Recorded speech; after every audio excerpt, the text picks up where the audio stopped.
皆さんこんにちは。背景イラストレーターのありです。今回も楽しんで iPad で描く背景イラストをやっていきたいと思います。前回色を塗ると言ってたんですが、すいません、今回はですね、ちょっと線画、部屋の一点通しを描いてみたので、それを解説していく感じにしたいと思います。次回は色を塗っていきますので、そちらもご覧ください。今回、解説するのは、ちょっとですね、あの後線画で、部屋の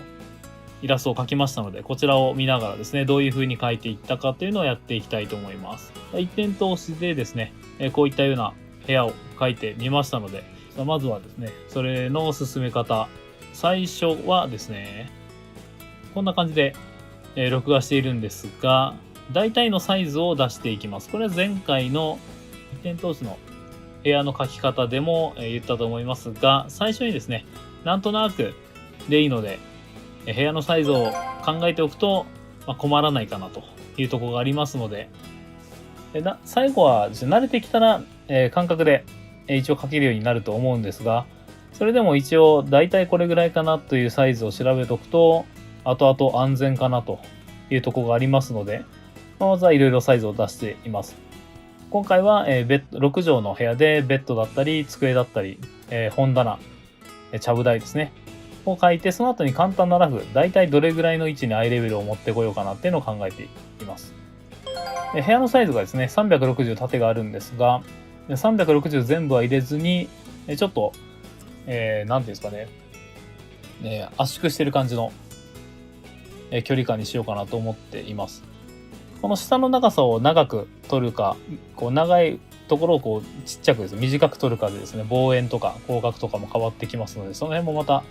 おいおい説明しようかなと思いますが、まずは簡単なラフでだいたいどれぐらいのサイズにしようかなっていうのを考えていきましょう。さあ、その後は、メモリを書いてますね。このメモリは最初から50センチとかずつの綺麗なサイズを切っててもいいんですが、今回は途中から、後から書いてますね。で、真ん中を出して、この辺も前回の動画でやっていますね。そしてメモリをもとに部屋のサイズを書いていってます。奥の方は250と、書いてるですね、通りですね、270と、12345、250のサイズで、手前の方は360なんですが、見えてる部分は、絵の部分は250ぐらいになってますね。そしてその後に高さと幅を決めながら、まずは机から書いていますが、そこを机、なぜかちょっとですね、短く書いてますね。これちょっとサイズを間違って、測り間違ってますね。後からちょっと修正していきますが、でその後にベッドを書いて、ベッドのサイズも大体出しているので、こういう感じで最初にサイズを出してあげると、このメモリに沿って書いていけばいいだけなので、かなり楽に書くことができます。一番最初にこう設定を考えてあげるだけでですね、こう後々こう混乱することがないので、やはりおすすめになります。そして手前の方にはクローゼットがあるので、クローゼットを書いて、今机のサイズをちょっと間違ってたのを気づきましたね。70センチに変えて、70センチ取っております。手前の方はクローゼットがあるので、クローゼットで、ベッドの方が半分ぐらい隠れるような、アングルで書いています。そして手前の方に机を書き終わった後に、手前の方に、本棚を書き始めています。本棚上の方ですね、ちょっと角度を間違いながら書いているので、後から修正が入ると思います。プロクリエイトで今回も作画しているのですが、遠近のガイドですね。ガイドがあるとかなり簡単に書けるので、やはりおすすめになります。クリスタとかでもですね、定規、通し定規ですかね。通し法を使った定規がありますので、そういうのを使うとかなり楽ちんに書くことができますので、できるだけですね、この辺は分かりやすいように簡単に書いていければなと思いますので、簡単に書いています。そして本棚、これはちょっとサイズ感を出してますね。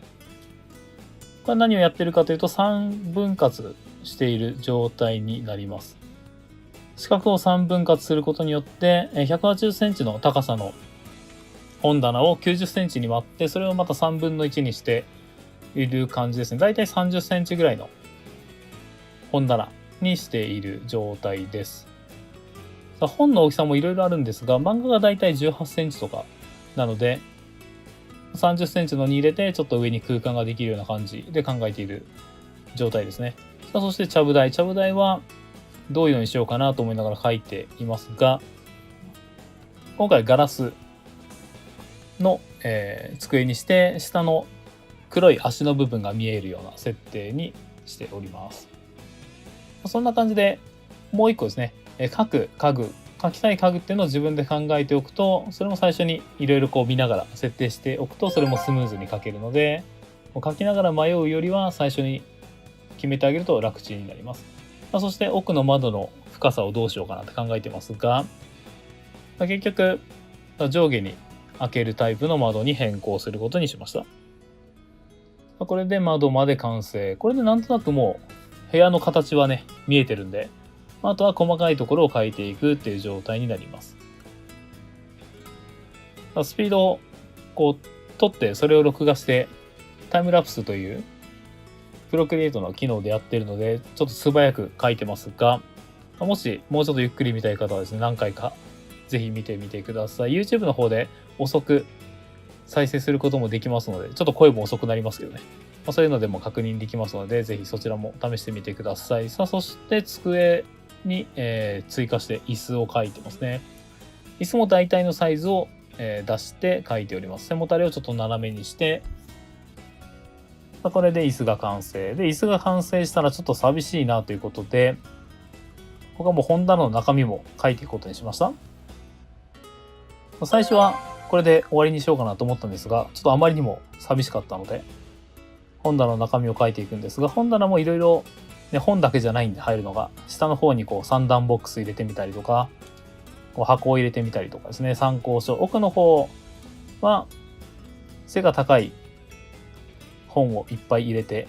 横になってたりとか、平積みですねとかしてたり、斜めになってたりとかするのもちょっと書いてみたりすると生活感がちょっとだけ出ます。そしてちょっと大きめの本で、下の方手前の方に行くと6段の棚なので、6段の棚には漫画ぐらいのサイズをだいたい入れていきます。こういう部屋いいですよね。本棚、でっかい本棚があって、ちゃぶ台があって、ちゃぶ台のところに座りながら漫画を見たりすることができるという、なかなか素晴らしい部屋になっております。そして上の方には CD はね、今でもかなり優秀な音楽を聴く機会になっているので、そのまま CD の梱包を置いて、さらに参考書だったり漫画だったり文庫本だったりしたサイズを置いていき、あとはもうこれは幅も本当は設定があるんですが、今回ちょっと適当にこう目分量で書いてます。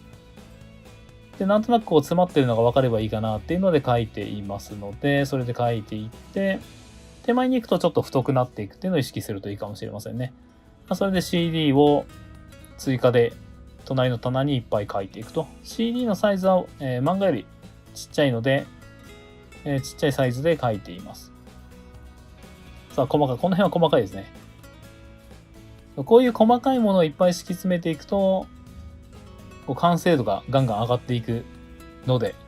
こういうのもですね、いろいろ書いてみてください。で、本棚の中身を書いた後は本棚の上に置くサイズもいろいろ考えてますが、でっかい段ボール置くかな、どうしようかなって考えてるんですが、ちっちゃめの段ボールにしました。段ボールを置いて、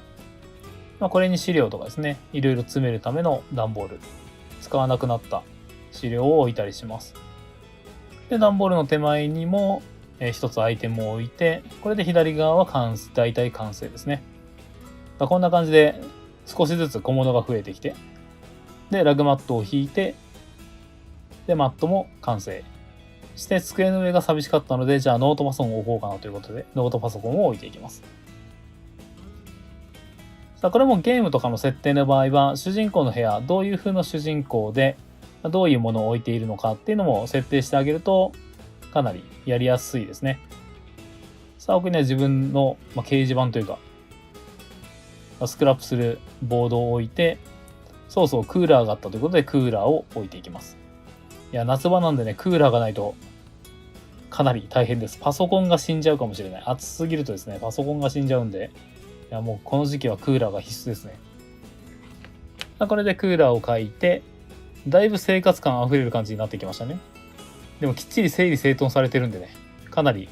生真面目な人が住んでるんじゃないかということが推測されます。ベッドもね、こうぐちゃぐちゃにしてたりするとだいぶ変わってくるんで、主人公の性格でもだいぶその辺が表現できるかなと思います。さあ、ある程度書いたので、あとはいらない部分をマスクで消していくことで、最後の処理をしていく感じですね。さあ、これで消していって、必要のないところを消して完成と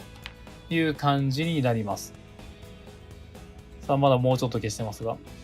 や、かなり駆け足でしたが、いかがだったでしょうか。なんとなくですね、こういう手順で、こう部屋とか、一点通しの部屋とかを書いていくんだなっていうのが伝われば、今回良かったかなと思いますので、ぜひ参考にして自分の部屋だったり、自分の理想の部屋だったりですね、書いてみてはいかがでしょうか。最後にロゴを貼って、これで終了になります。最後までご覧いただきありがとうございます。ぜひですね、先ほども言いましたが、自分の理想の部屋だったり、自分の、今住んでる部屋だったりですね。住んでる部屋はもう寸法とか測れるんで、かなりね、身近に資料があるのでおすすめになります。そういう感じで、